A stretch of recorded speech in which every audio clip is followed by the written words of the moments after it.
একটা ভালো মহৎ উদ্যোগ নিয়েছে ভারপ্রাপ্ত চেয়ারম্যান তারেক রহমানের নির্দেশ ছিল যে বন্যা দুর্গত মানুষের পাশে দাঁড়ানো। আমাদের এখানে আরাম আয়েশের কোনো সুযোগ নেই এবং যুবদলের কাজই হচ্ছে বন্যা দুর্গত মানুষের পাশে থাকা এবং একটি স্লোগান, দেশপ্রেমের স্লোগান মানুষের কাছে পৌঁছে দেওয়া যে দিল্লি নয়, পিন্ডি নয়, নয় অন্য দেশ, সবার আগে ইনশাল্লাহ এই কর্মসূচি আপনারা ঘরে ঘরে পৌঁছে দেবেন। এটা হচ্ছে একটা দেশপ্রেমের স্লোগান।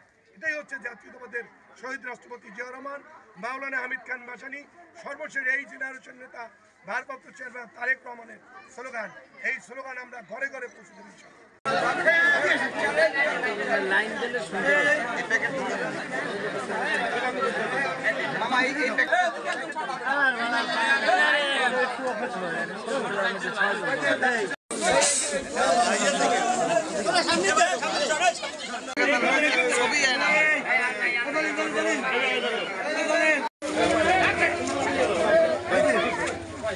Cheers.